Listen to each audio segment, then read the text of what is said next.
Hello everyone, my name is Timothy Lee Grant and welcome back to another video where we are doing a project to try to play with the different concepts that are important within backend engineering. So that is the point and purpose of this project, is to just play with different ideas and see like, okay, well, how do you do this? How do you do that? And just reinforce those skills which are important within software engineering, and specifically back-end software engineering. So today we're just going to continue to play with things, see what we can do, just see what possibilities there are. And in particular, what we are trying to go for today is, okay, great. We have this project where we are able to send data back and forth between like we're able to have this server that sends renders pages to the user, and then the user can input data and send it to our server. Great, we got that. So okay, well, now the question is, how do we actually like play with the database? How do we get that database to be able to store data, and how do we retrieve data? How do we create that schema? How do we do all of this? That's what we're going to be playing with today. That's what we're going to be seeing what we can do. Okay, so let me make myself a little bit smaller here. All right, so here we go. So this is kind of our location where all the magic is occurring. So we have this thing called user right here, and this is one of the, so we're using the first thing that we're going to be thinking about is, okay, well, what kind of database are we operating under? And the two big topics are like SQL and NoSQL. So we're using MongoDB, which is NoSQL, which does not mean no like no. It means not only SQL. So it's something kind of interesting. I always thought that it just meant like you have SQL and you have not SQL, like no SQL. And I was like, oh, okay. But so all right, so we're using MongoDB, which is NoSQL, and we have, where did it go? So this is what we did to like connect to the database, and this is the specific database that we're using. It has this identification right there, right? Okay, so we're not looking at like how we actually created the database or set it up or any of that. We did that in the last video. This video, we're more focused on, okay, well, we have a database. How do we put data in it? What is the schema? What is all of this? How do we take data out? How do we nest it? How do we create different things? So, all right, cool. We determined that we're using the MongoDB. Now, MongoDB has collections. Okay, so you have collections, and inside of collections you have like documents, right? A whole bunch of documents inside of the collections. And you can have multiple collections within a database. Okay, so that's kind of where I'm hoping to go with this video that we're doing right now. Is by the end of this video, my goal is, all right, let's create multiple collections.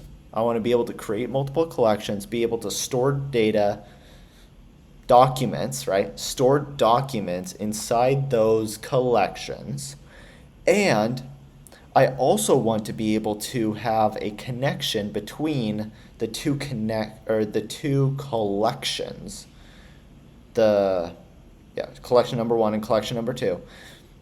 Have a connection between them, such that one of the documents is connected to elements in the other collection. So that's kind of what I'm hoping to be able to do, and just by playing with it, by just trying different stuff out, we're going to be learning, we're going to be moving forward, we're going to be having a better and better understanding of what's going on.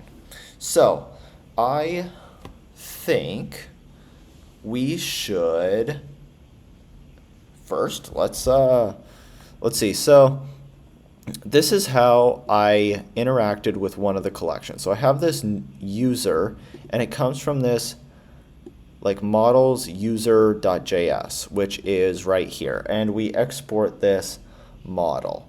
What do I need to come and create another one? So what I'm thinking is I come here and inside of models, I create, I don't know, what do we want to call it? Like, company? And then people can, yeah, so we have one which is like users or employee and company. What do I want to do?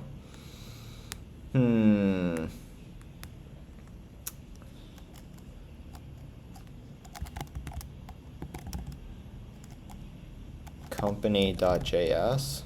Okay. And then we're going to import Mongoose. Okay. Import Mongoose from Mongoose. Yes. Okay. And now do we need to, we don't need to do anything else. Okay, cool. So we're already connected to the database.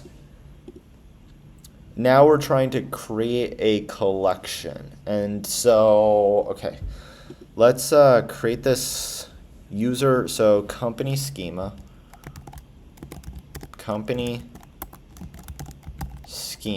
is equal to, and now we're going to use Mongoose, right? New mongoose.schema, new. And by the way, this is another thing. When I saw this new keyword a few videos back, and it kind of spooked me. I was like, uh-oh, I don't like the look of this, because I know C and C++, that new is very annoying sometimes, because you have to constantly be trying to make sure that you free all of your memory and that you don't have any memory leaks. And I'm hoping that JavaScript has got garbage collection and I don't need to worry about that. I don't know if it does. I completely forgot about that observation. But looking at this, when I typed the word new again, I was like, oh, hold up. We need to investigate that. But anyways, we're not investigating it right now. We are just going through this. So new Mongoose. Okay, so Mongoose, which is here, right? So I'm calling it from this library. New Mongoose. And now it should have something called schema. Okay. And now I am going to pass in, what am I going to pass in? Parameters to the constructor, right? Just tell it like, okay, what is it going to have?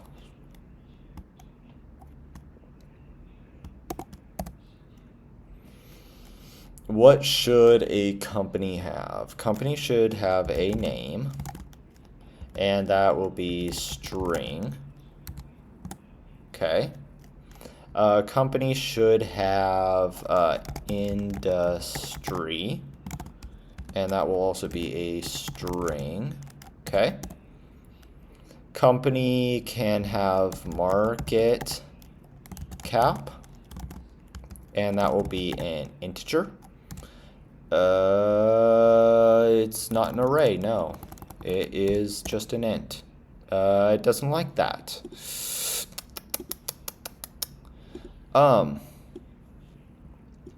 Okay. Well, okay, here we go. I guess first troubleshooting thing. Come here. It doesn't like int. Doesn't like int. Okay. So what should it be? Use number. Okay. Number. That's what I need. Number. Okay. Now, here's the thing that I kind of want to, that I'm a little bit curious about. So I want to create, and I don't like this user right here. I'm actually going to create a new one, which is called like people. Okay. Do I want to do that, or do I want to use user?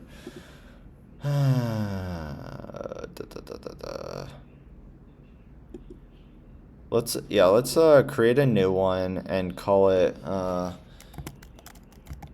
people.js, okay?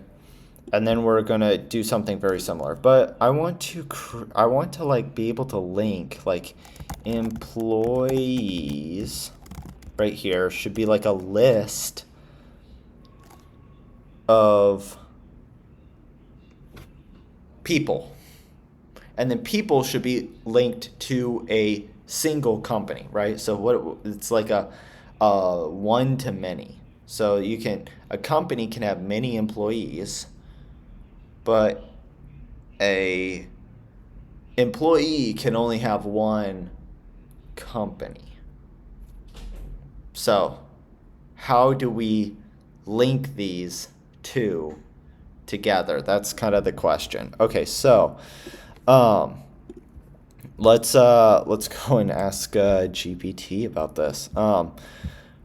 Okay, so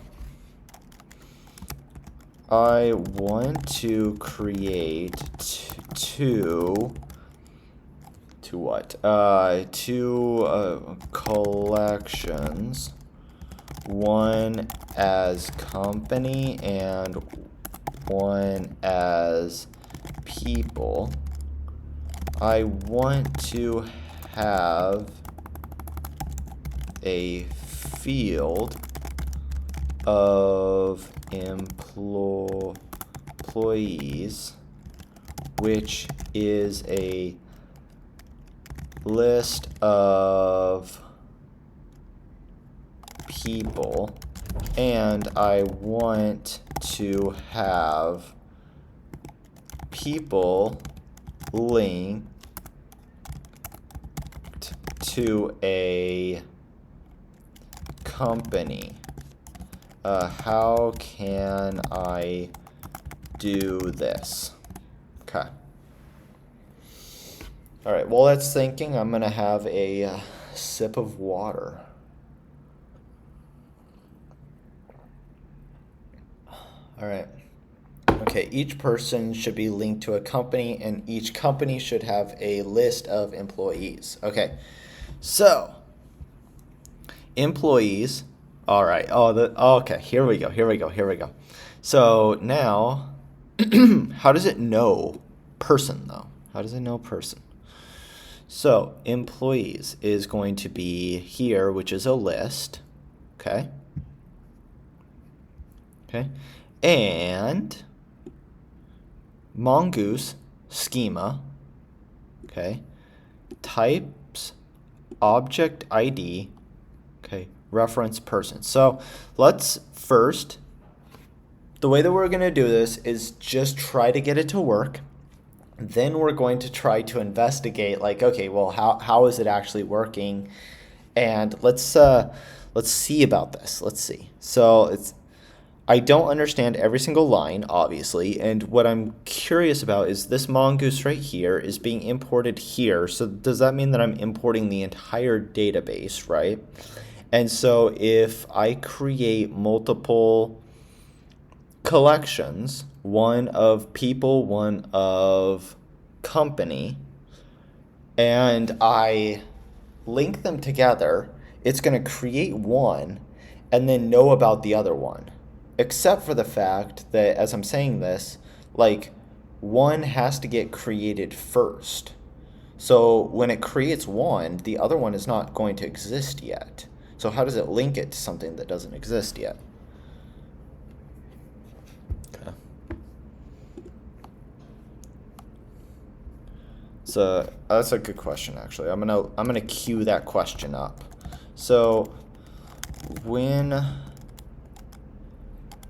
I create the schema for the collections of company and people, one must be created first. So at the time of creation, the second one doesn't even exist yet.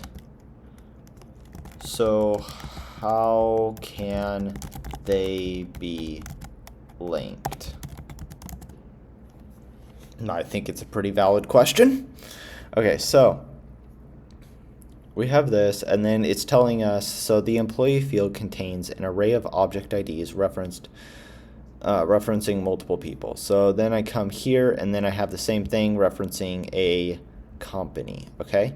So this is the type, which is just like here, but instead of a, sorry, this is the identifier, and it is this.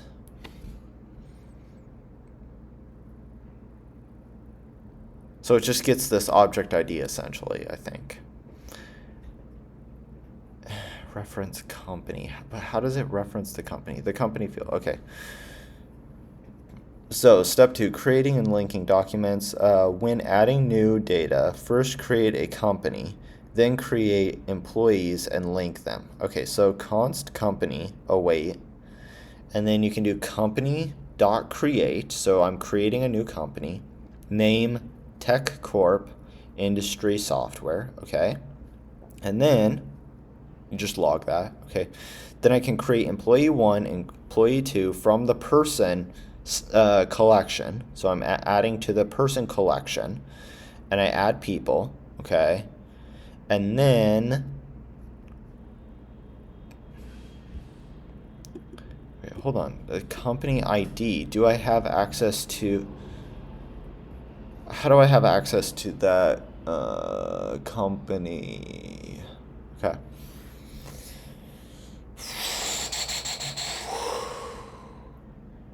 Okay. So now add employees to company. So now company dot employees, okay, dot push employee1.id, employee2.id, and then save that into the database. Okay, so now querying data with .populate. So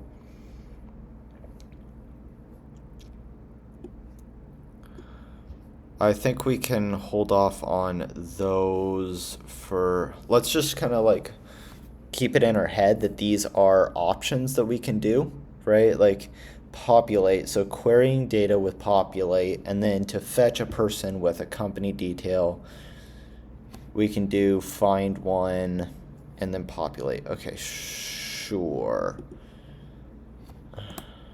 Okay. So the key to linking collections that don't exist yet lies in MongoDB's object ID referencing. Here's how it works. MongoDB handles references with object ID.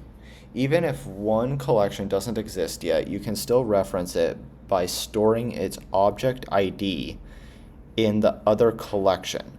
Since MongoDB allows flexible document storage, relations are based on IDs rather than strict foreign key constraints.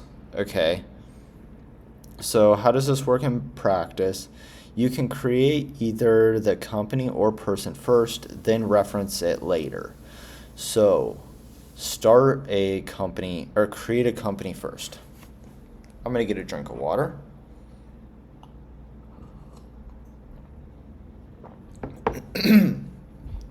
All right, so create a company.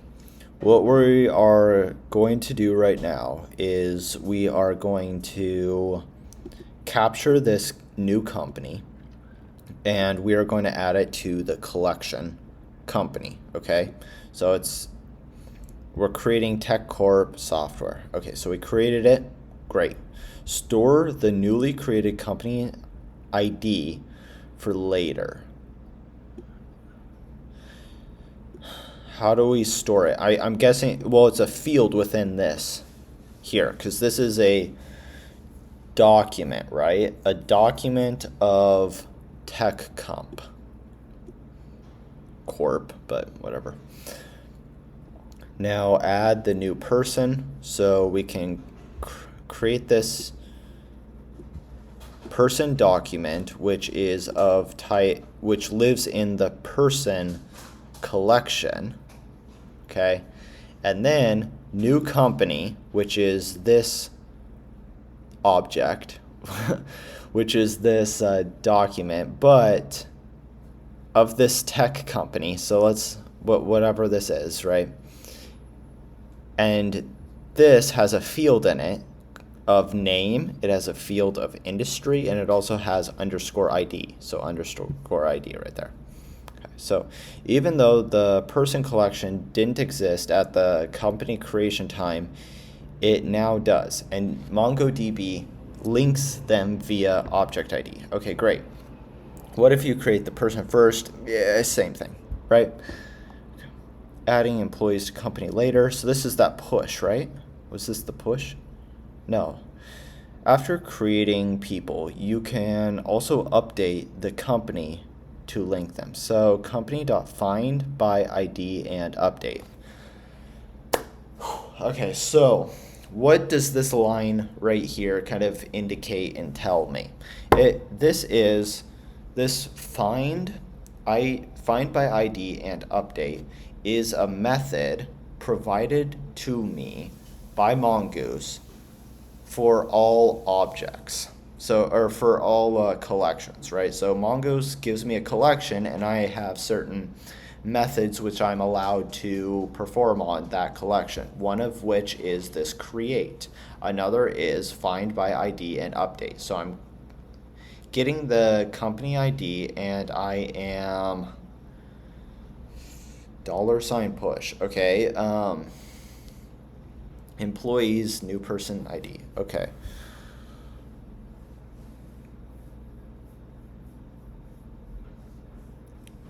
So right now I am a little bit split on the direction which I want to go. Either I can continue to ask ChatGPT about these two and try to understand,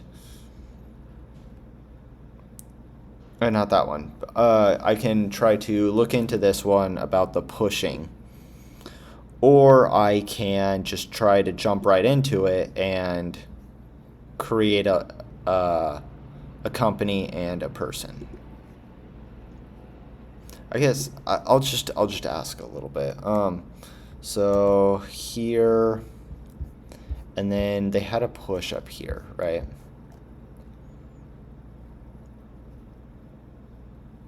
Populate, I don't, person.create, where was that push?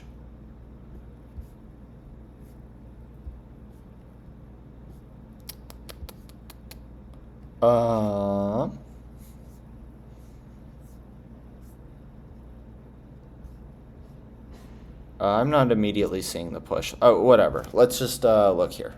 How does the push work, and what does the $sign mean?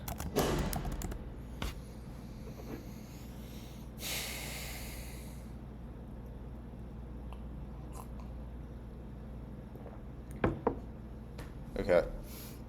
So, understanding the $sign push in MongoDB. $push in a MongoDB update operator used to append a value to an array field in a document. Okay. I'm not quite going to pretend that I understood everything in that sentence. So we have a document, okay, I understand that. And I want to append a value. So append means like add a value to it, right? To an array field. Okay. So I'm trying to add a new field within a specific document. Okay. So in my case, employees. Okay. This is a collection. Is an array inside of the company collection. Oh, right. So company is the collection and employees is an array. So I have an array of employees inside of my company collection, okay? And push adds a new object ID with a new person. Okay, so I can, just like in Python, right? Like I can append a value to my list. Okay, well, this is exactly what's happening in the database. Okay, so I have an array of people, which are employees, and I'm just appending to that list. Okay. So how the query works, so company.find by ID and update. So I find the company, okay, and then I add this new person to it. Okay. So MongoDB finds the document where ID is equal to, why are there 3 equal signs?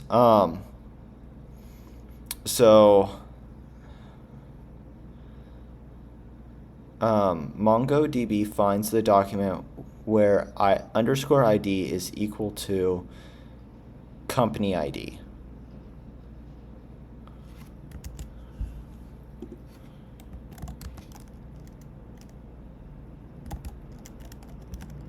Why did you put 3 equal signs? Okay. So MongoDB finds the document where the ID is equal to the company ID, all right? It updates the employee array using push and adds the new person.id to it, okay? So this $sign represents MongoDB's special operator used to modify documents inside of a collection.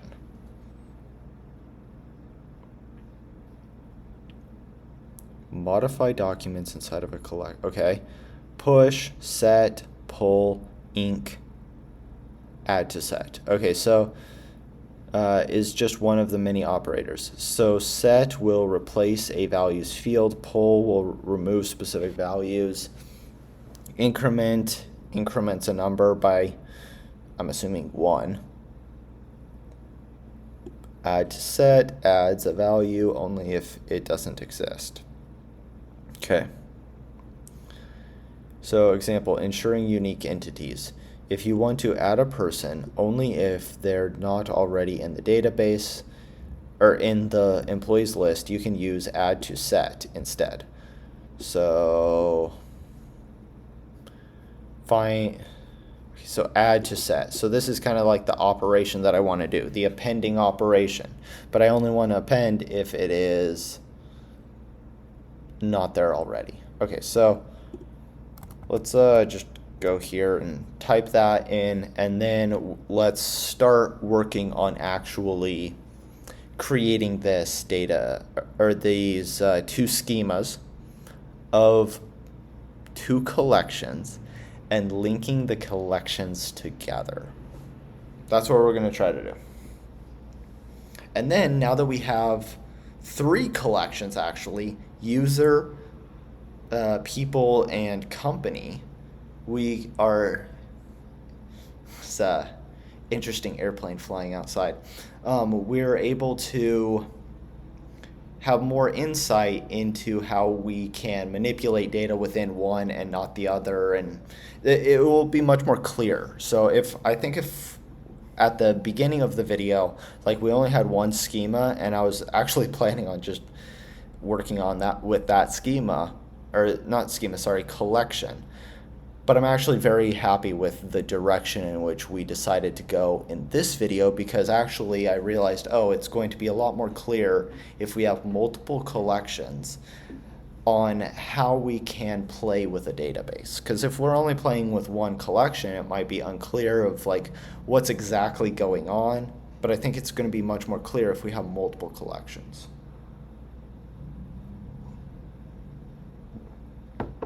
Okay, so the triple equals operator in JavaScript is used for strict equality comparison, meaning it checks both value and data type. Okay, So does that imply that there's one that just doesn't check data type or check value? Like what's up? Okay, so why use triple instead of double? So triple checks both the value and type. Okay, that's like every programming language, right? Double allows type coercion, meaning it tries to convert types before comparing. Oh, okay. Sure. So this is true, this is false. Oh, okay, so yeah, if you have like 5 equals to the string of 5, it's equal to true, but triple equal sign won't do that. Interesting, okay. So in your query, underscore ID, so this is a MongoDB object ID. We want to ensure that it is exactly equal to ID without automatic type conversion. MongoDB are complex objects, so strict equality avoids issues. All right, cool. So now I want, so employee, and then let's, we wanted it to be a list, right? So it was a list, okay? And I believe it was embedded in like a JSON object, and it was type, like this, mongoose dot schema dot object ID. It was object ID. I'm gonna go back and check this, obviously, but I'm just so, and then people. Okay, so it's giving me a little red squiggly, so obviously I did something wrong, but we'll figure out what. Okay. So here, type, colon.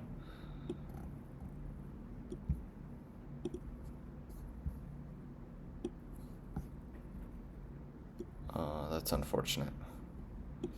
There we go. Okay.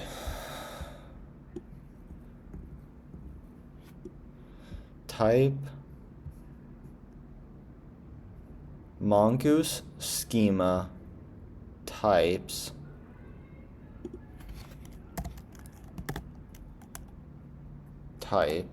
object ID. Okay. And then we need this reference people. Okay. Okay. So now what do we need to do? We need to export. So let's export something. We do export. So we're trying to export what? This schema, this collection we just created. Default. I don't know what that's a question to be added to the queue.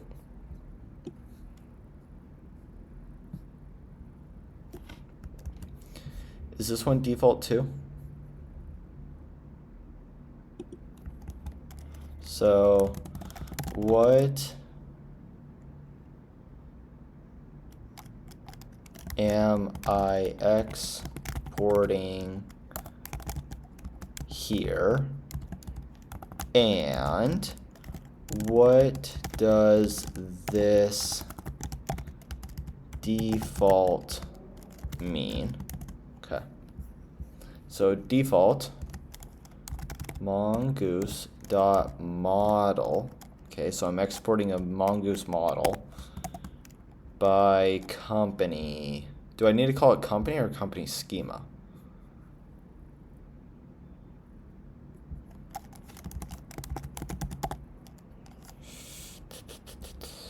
Okay. Company schema.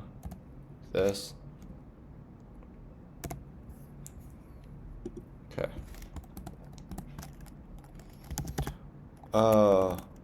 What does the company mean? Why did I not call it company schema, where does this come from? And do. Okay.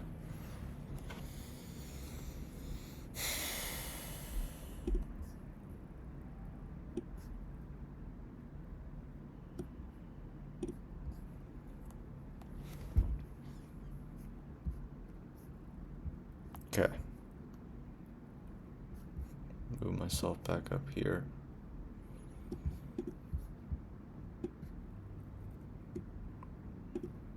Okay.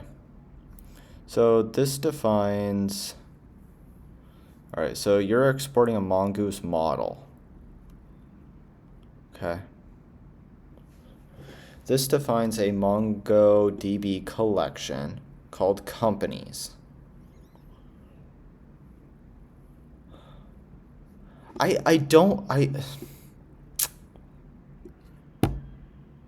So in the last video,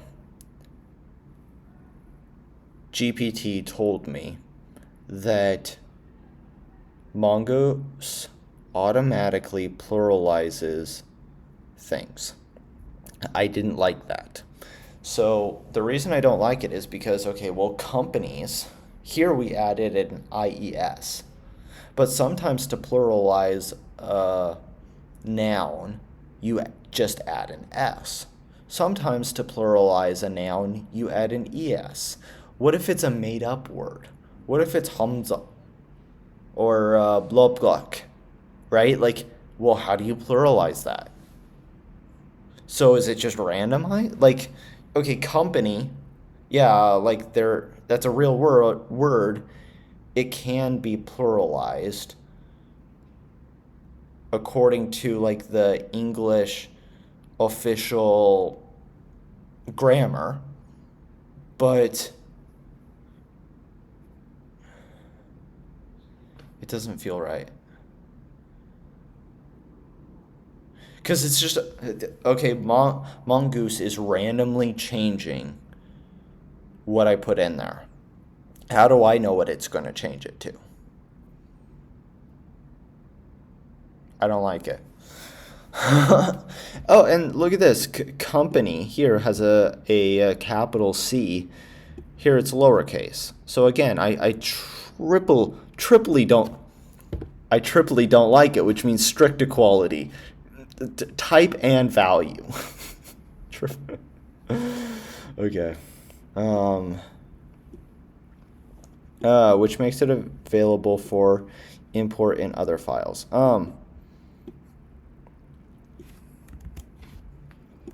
So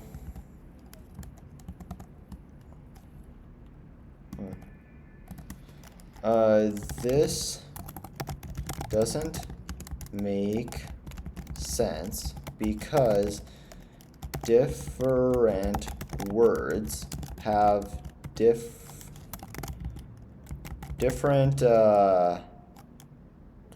grammatical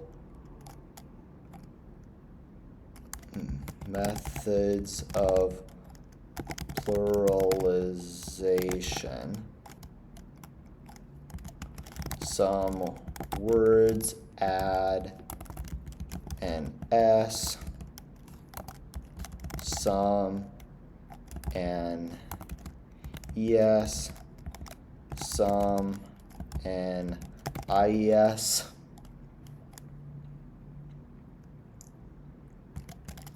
How does Mongoose, Goose,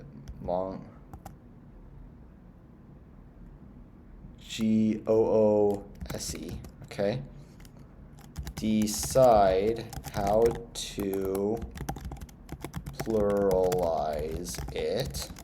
What if it is a made up word and it just doesn't feel right that it is changing something that I put in randomly to something else. Like that doesn't happen in Python, for example. It's not that, oh, I created this class called whatever, people, right? People. And then now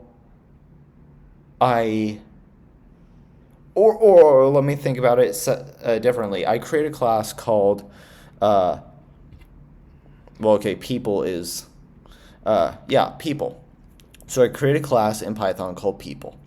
Okay, and then I do, like I instantiate a object, and I do new person equals person.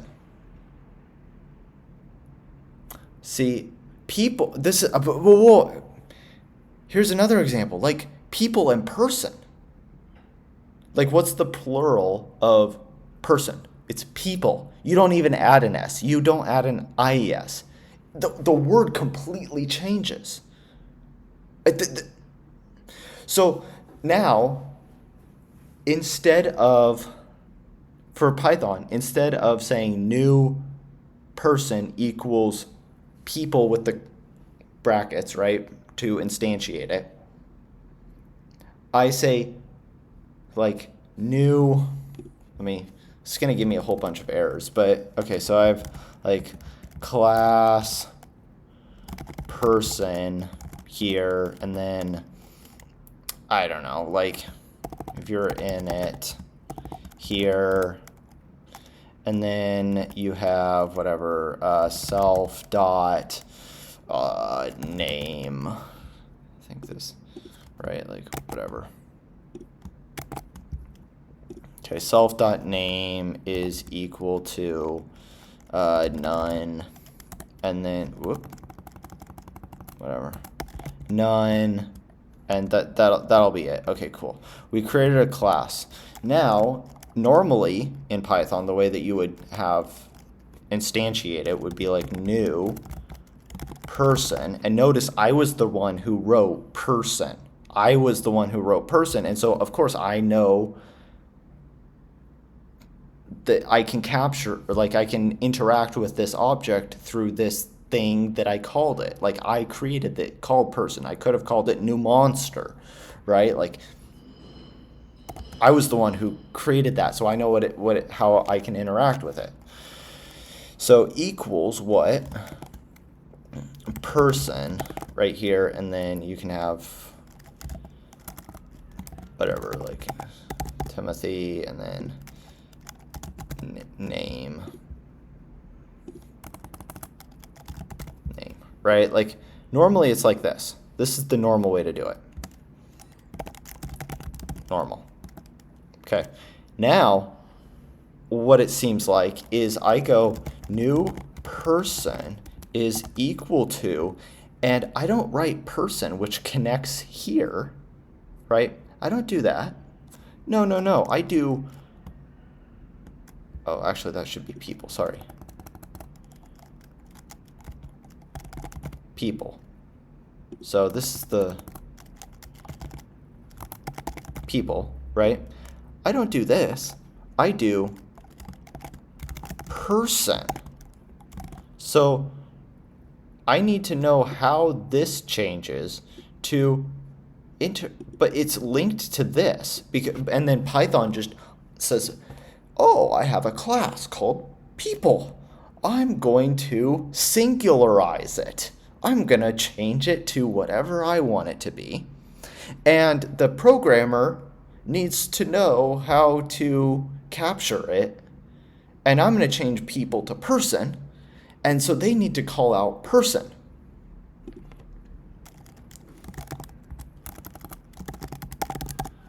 Like this.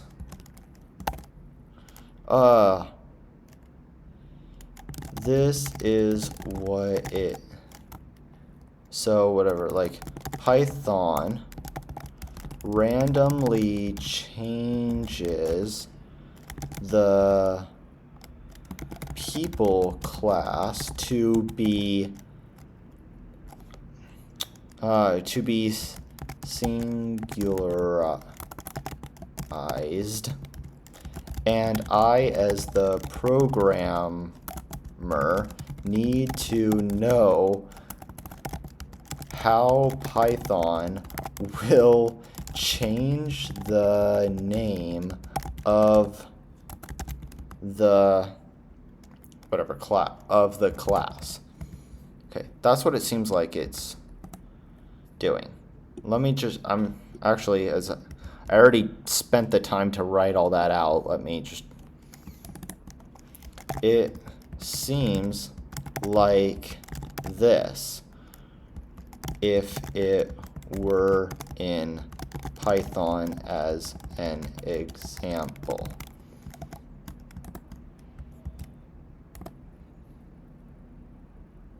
Okay.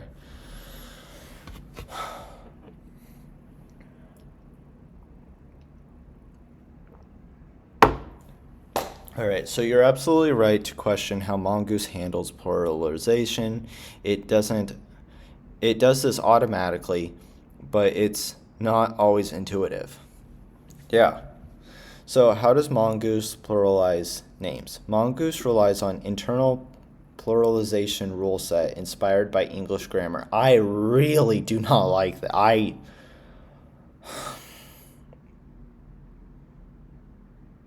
I really do not like this.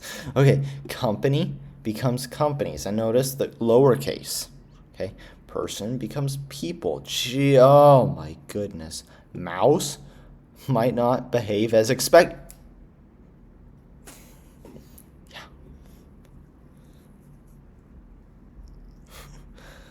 Mouses. Mice. Mice is the official one, right? Yeah.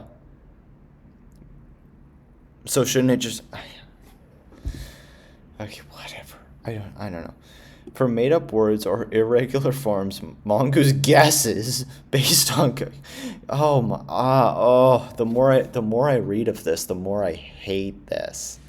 This is awful. Okay, Mongoose guesses based on common English rules, but it's not always correct. If you use spaceship, Mongoose might try spaceships, but cactus might turn into cacti unexpectedly. How can you override this behavior? Okay, at least you can change it, right? I don't know. If you don't want Mongoose to change your why would I want it to change my collection names? Why would I ever want it to change my collection names? This seems like a completely ridiculous complication. Okay. If I don't, I can explicitly define it. So, const company schema equals new Mongoose schema. Okay. So the collection is called company.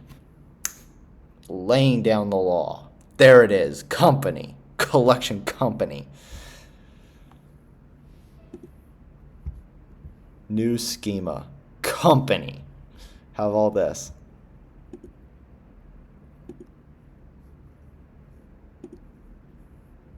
Okay. I'm going to delete this, by the way.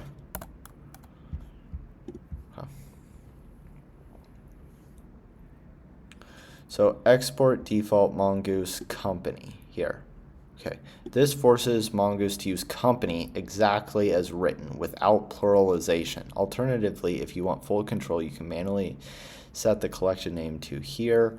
Okay, so your Python example makes total sense. Yeah, here people is singular in your logic, but Python won't auto change it to person, because class names in Python don't have automatic singularization. Yeah, Mongoose, on the other hand, tries to guess for convenience, but developers often find it frustrating when it doesn't behave as you expect. Yeah, obviously, like I can't think of another example where you're programming and the software decides for itself that no, what you called it, I'm going to call it something different.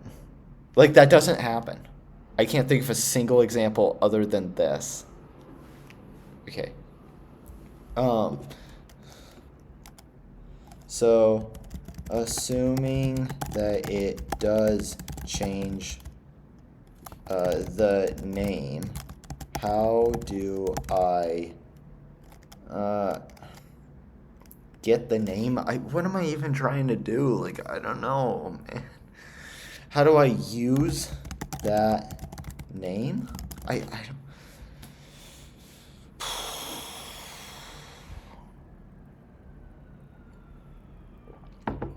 Okay, Mongoose automatically pluralizes collection names as a convenience, but it's not always what developers want. Why does Mongoose change name? Stores documents inside of collections. It doesn't enforce strict schema naming. Okay, Mongoose tries to follow conventional database practices where collections store multiple records, so it pluralizes model names automatically. Okay, const user equals mongoose model user schema. Mongoose creates a database named users. So this user, like, where do I get that? Like, if Mongoose pluralizes users, you should query the correct.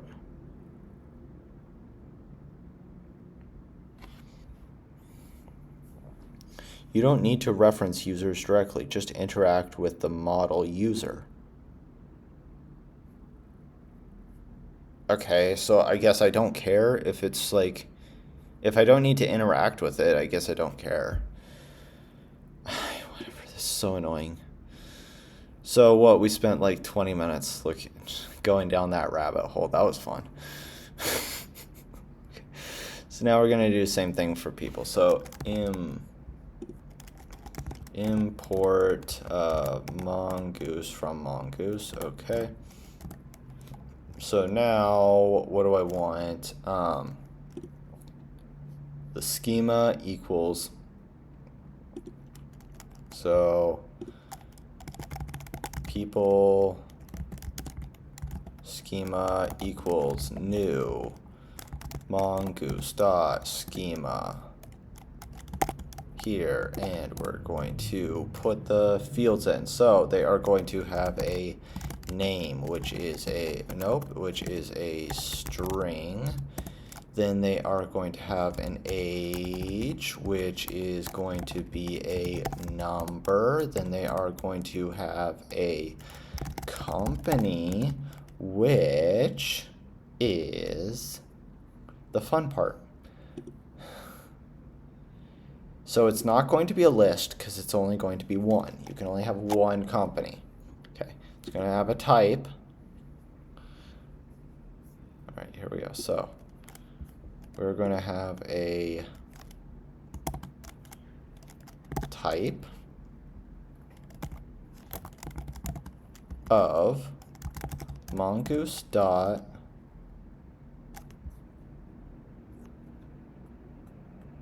schema dot types dot, what was it, object ID something.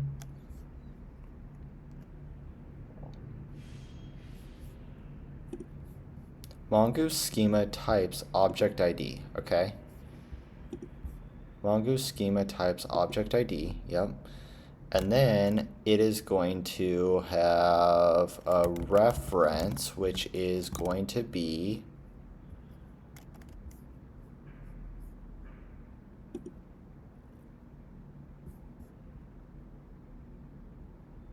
would it be this company?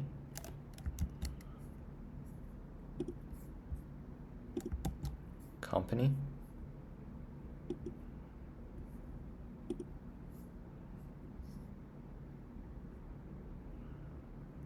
Okay, and then we need to export. So now I come here and do export default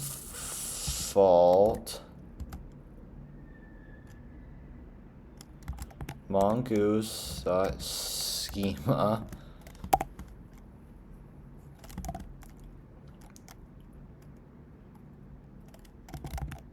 people here, okay, and people schema. Is that right? Mongoose model. Okay.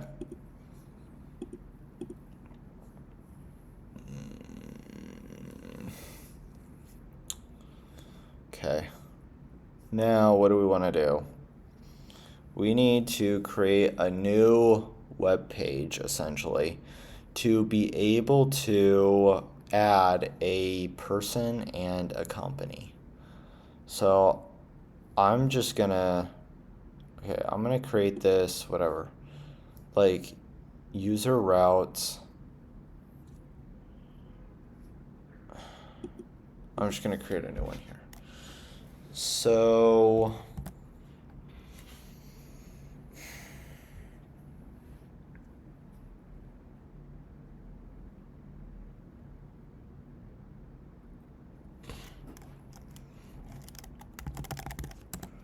router dot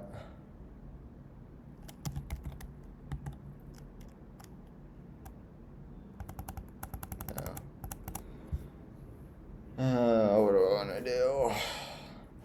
I know I need to create a new view, so let's do that. Fine. Gonna come here, and this is going to be people company adder.ejs. Okay. So now what I want to do is essentially the same thing here. Okay.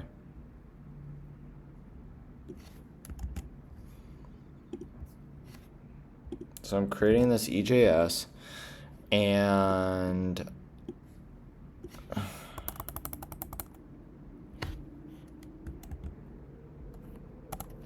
okay. So I want to create,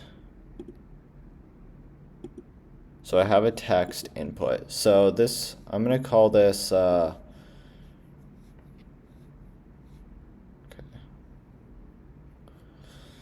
I'm thinking that I want like two separate fields. So, okay, let's okay,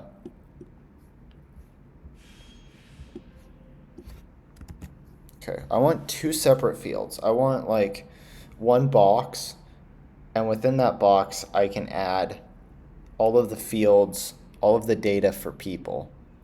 And then in the other box, I can add all of the fields for a company, and I can press submit company or submit person.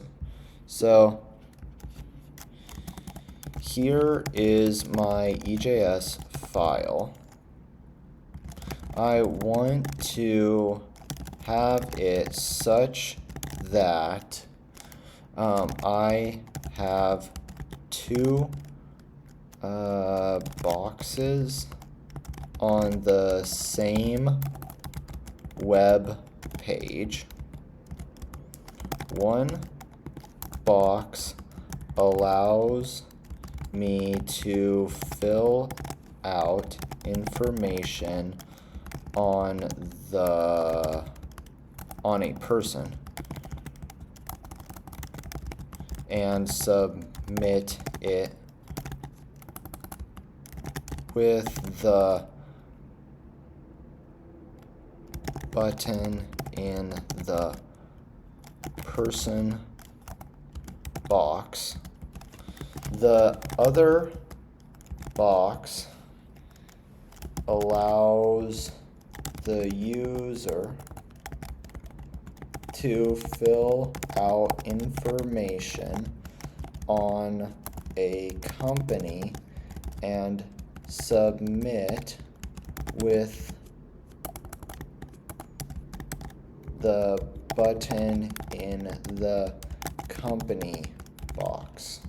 Okay, so I just want two like elements, but I don't know that much about. That's another thing. Like as I said, like we're just playing right now to try to figure out how to do different things. And one of the points that I know that I'm definitely not very strong at is HTML and front end web development. I never took a course in it. I never really dealt with it except for this project. So that's something that we're learning along the way. This is what the project is about. Like we want to be able to get a very wide array of different topics and just play with everything that I think is important for becoming a backend software engineer, whatever it is, like front end, HTML, JavaScript, CSS, databases, Node.js, Express, right? Like everything that I can think of, I'm trying to find all of those points that are important for backend software engineering. So now, great, cool. I came into a situation that I want to achieve something. In this case, creating two elements within the same web page. Each element has like, you can fill out information and click a box. Great, awesome. I want to do this. Well, I don't know how, but it's a good learning opportunity. Okay, so, oh, but I don't want forms. I don't want forms. So the reason I don't want a form is because it will cause, like,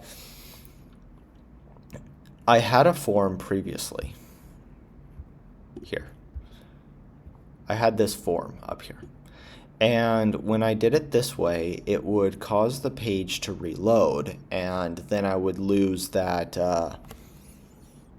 like, I wouldn't get any data back. I don't want that. I don't want forms.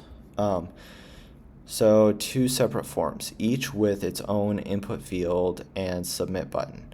Then handle each separately in JavaScript to send the correct data to your backend.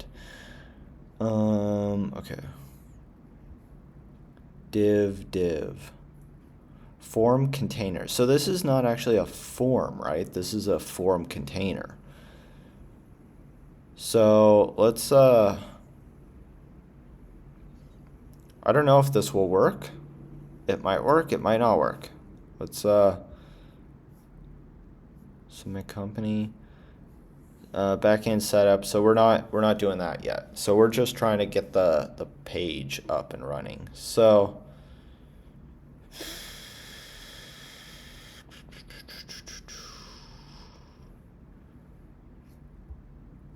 okay.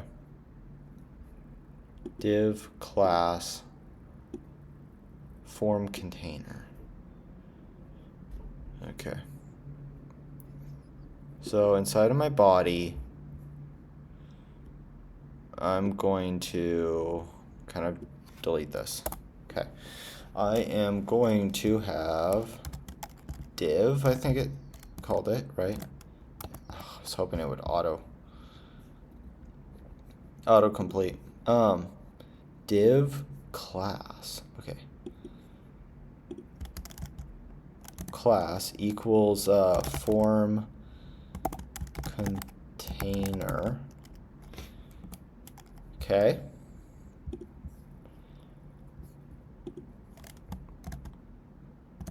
Like this. Okay. And now H2, and then I can have my input, and button. Okay, so, all right, so let's do that. We have here H2,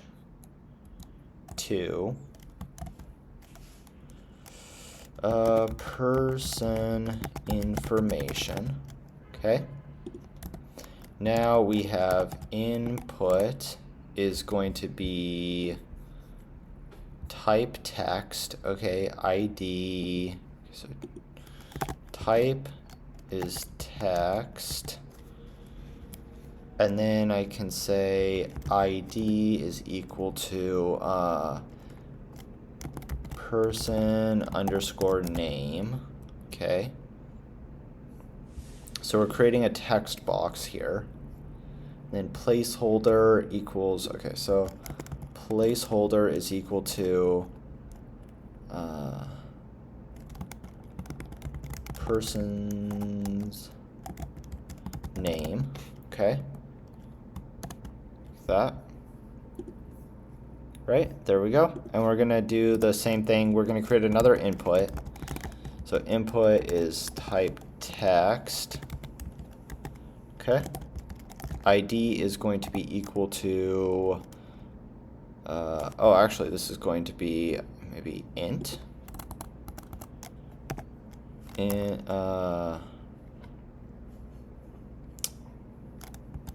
number, okay. ID is going to be person age, okay. Placeholder is person's age, okay. So now we have, we need to do it again. I'm just going to copy and paste this. So this is going to be, I don't know, text, okay. Person, company,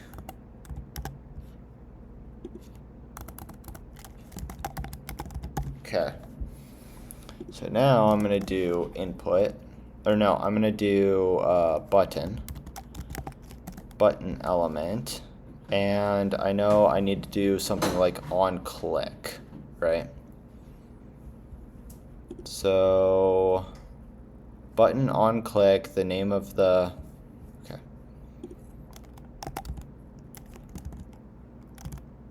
On click,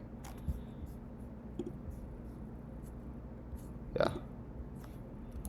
is submit person, okay. And then I can go like this and say submit person, okay. And then I do the exact same thing but for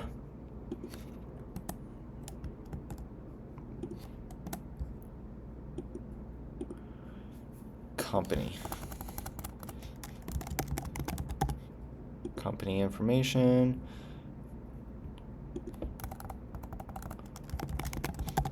Okay. Copy, paste,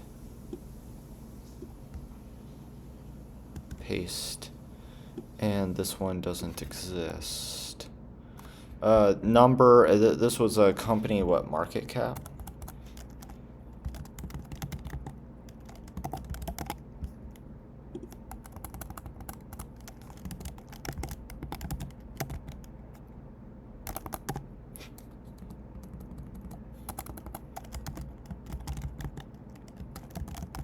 Okay.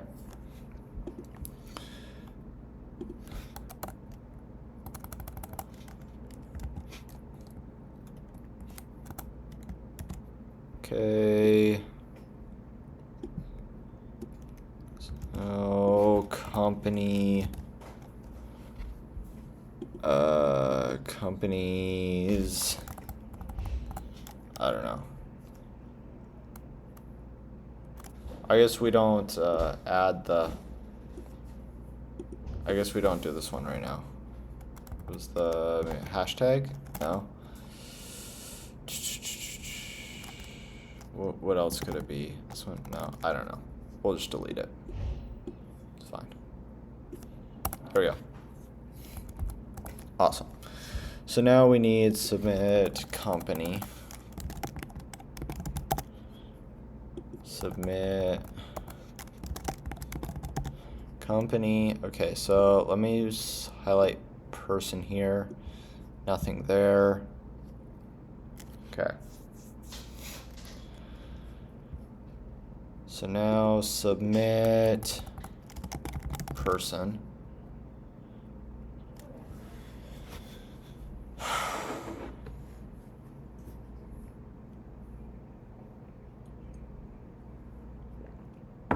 Okay, so now we need to do what? We need to create a whole bunch of variables. So let's see. Person name.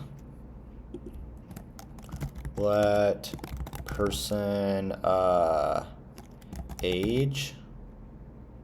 Okay. Let person company. Okay, was there any more? Let person, I think we got it, right? Just 3. So now this is going to be equal to the data field inside of person name.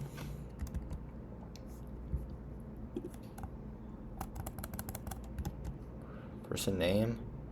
And then this is going to be equal to document.get element by ID.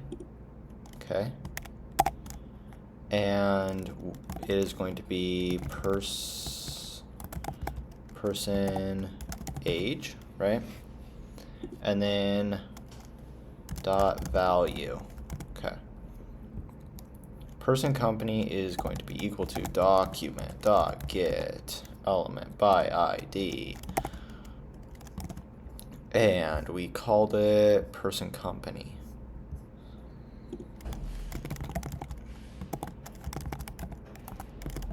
Person company dot value.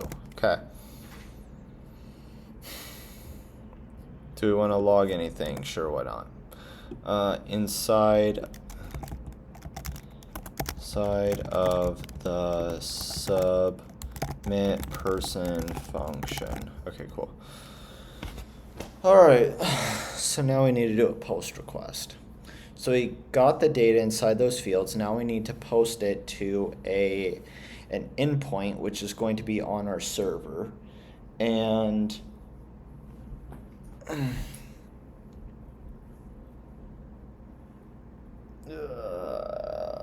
my computer is out of battery almost. Okay, let's fix that so it doesn't die on us.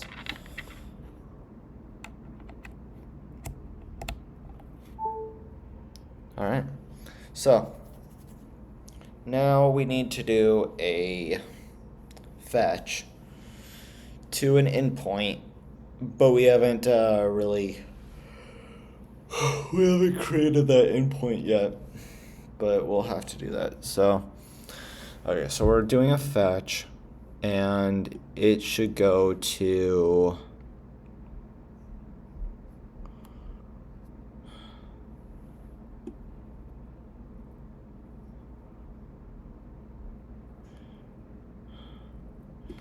okay, I'm just gonna call this people handler. I don't know. Submit people.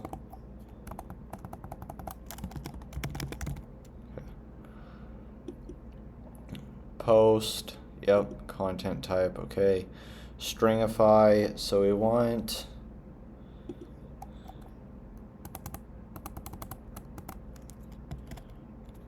person name. Okay. We want person age, and we want person company. Okay.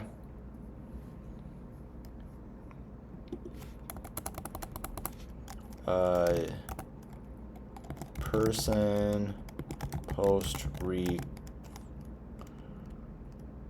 request. Okay. So come here. What is this? This one is the script, right? No, that's the script. This one is submit person. Okay. Now we're gonna do identical thing, but for the company. Okay.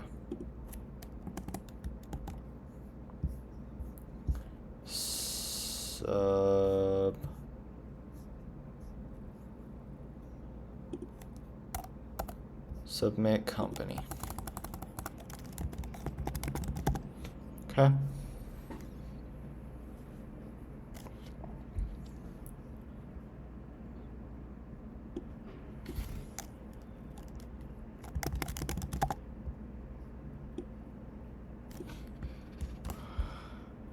All right.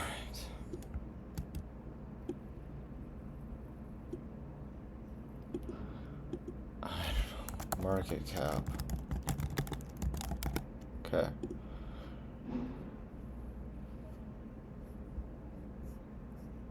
And we got rid of this one.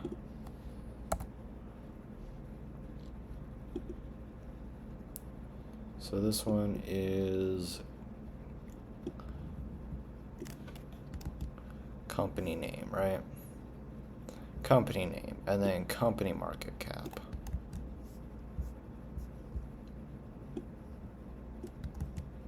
Okay. So now inside of company function, we're gonna delete these. Then we want company name. And we want company market cap. Yes, we do.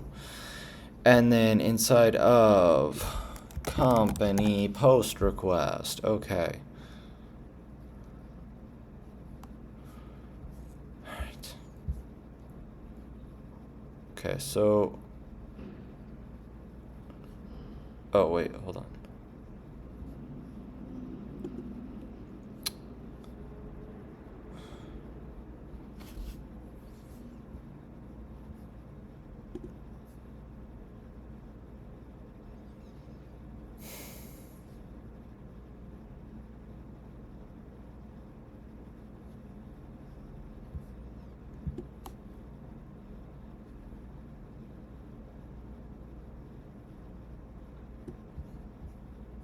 Darn.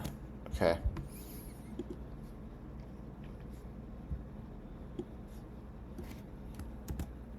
So I want that. And then I want to change. Okay, so I made a mistake and modified the wrong file. Okay. How can I use Git to change that file and only that file back to the original, back to the last commit that I did. The last commit that I did. Okay.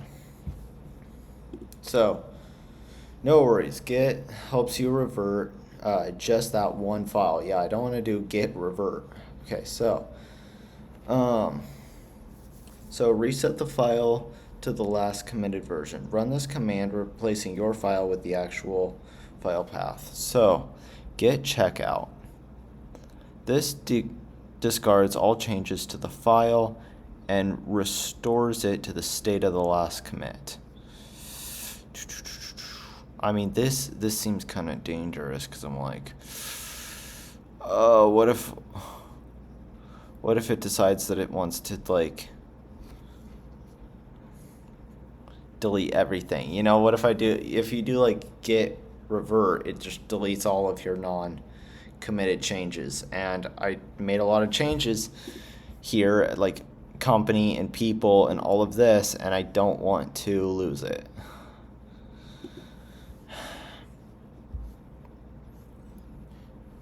Okay. Run this command with the actual file path. What is the checkout? If you want to undo the change in the editor, sometimes your editor may still show the previous modified versions. You can close and reopen it. Okay.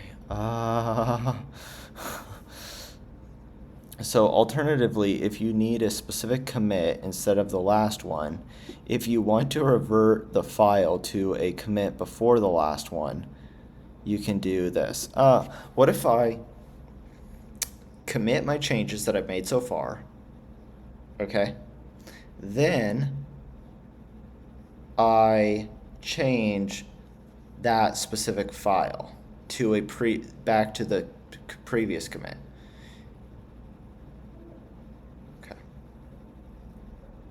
Let me just try this git log. Like, what does this do? Because I don't know what the one line means. Okay. Okay.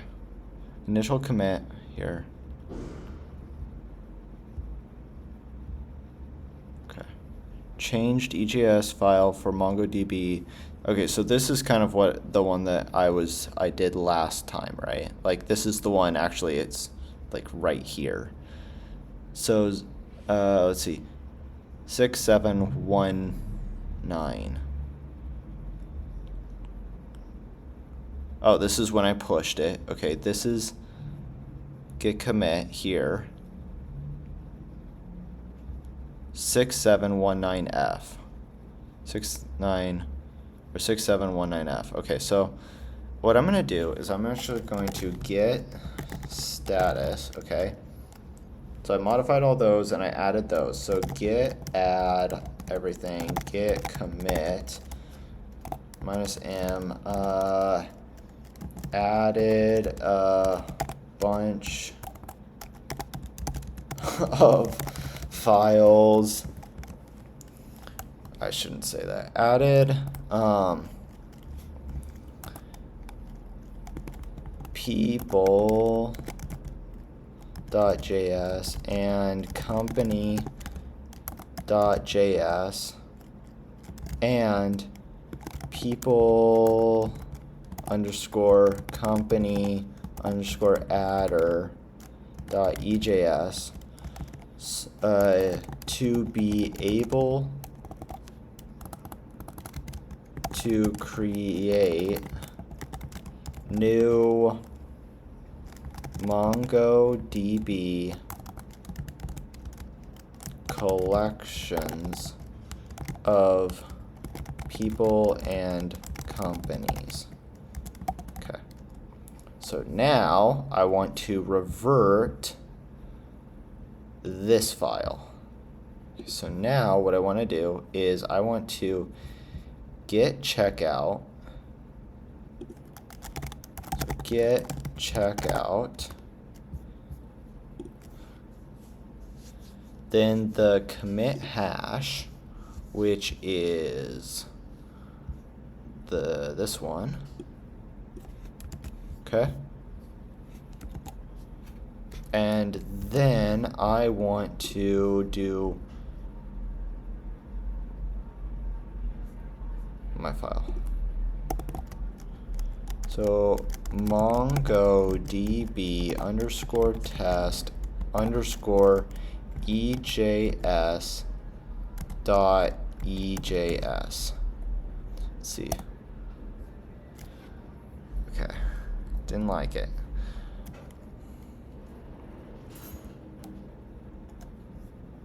Maybe I need to do from here, I go to src, then I go to, what is this? Views. Then I go here into views there. Okay, I think we're back. Right? Submit data. Yeah. Hey. Okay, so now git status. It should say modified this one. Yep. Git add here, git commit -m reverted MongoDB _test _EJS dot EJS to be back to previous commit of here because it was discovered I made a change to the wrong file. Whoops.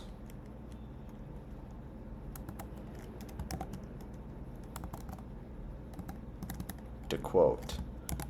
To quote, okay. So,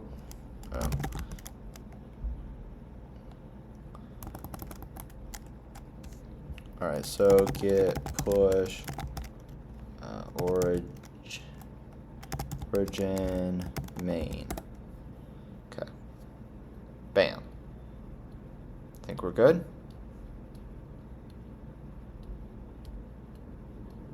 Cool. All right, so now I have this, and I need to render it, right?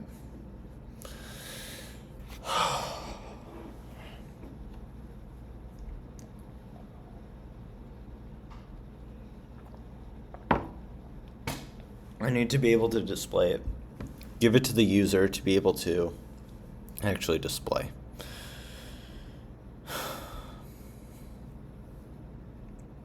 Okay. So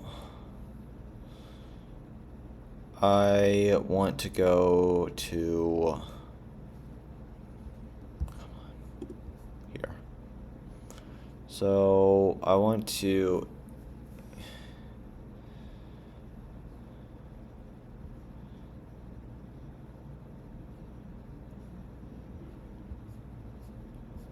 go here to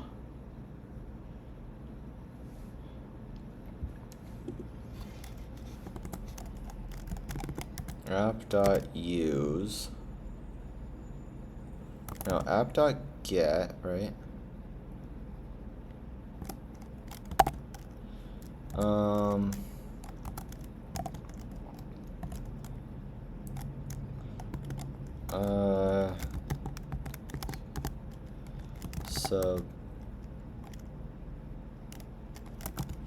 Submit. Okay, whatever. I don't care. And then we are going to have a request and response here, and it is going to come here and result.render. And what do I want to render? I want to render that EJS file that I just created, people underscore company underscore address. Okay.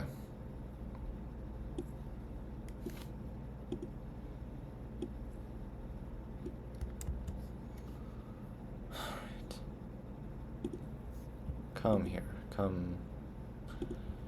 So localhost 5. Yeah, that actually makes sense because we're not even running the server yet. So node mon server.js. Okay. Come here and come here.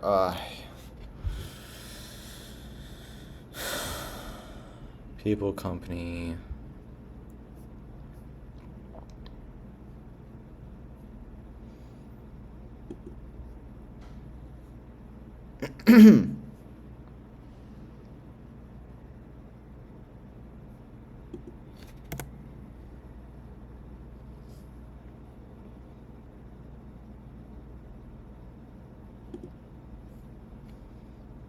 I should come here, people, company, address. Oh, and I misspelled it.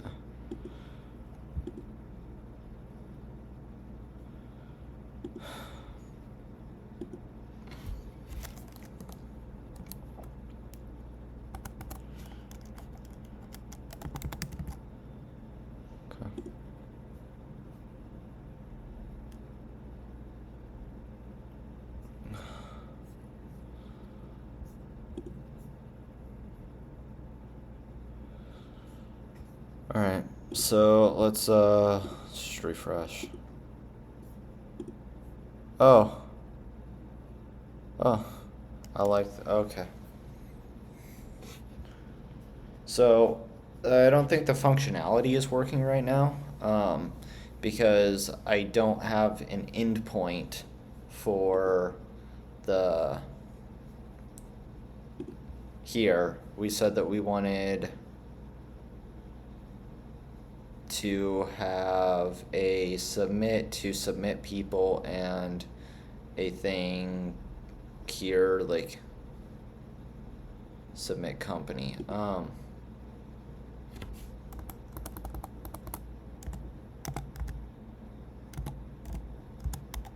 Company submit company.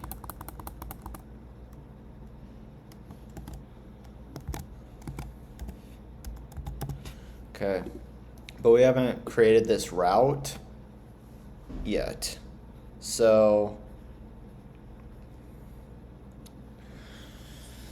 I was hoping to be able to actually get the connection between the people and the company and all of this, but then I realized that we had to do a lot more setup work. Okay, so in the next video, we are going to try to get the connection between the people and the company and try to get that relationship built. So in the next video, we're going to create this endpoint like company, submit company, and persons or people submit people, right? And then once we're able to add to both collections, people collection and company collection, then we'll be able to try to connect them somehow. And I don't know how we're going to actually connect them still, but that will be in the next video. So if that is interesting to you, if you want to join me on this journey of becoming a back-end software engineer, well, you are welcome to subscribe. And thank you to everyone who did subscribe. I have here, hold on. I now have, let's see, 1,155 subscribers. So thank you to everyone who subscribed. And I hope you guys have a wonderful rest of the day. My name is Timothy Lee Grant, and I will see you tomorrow.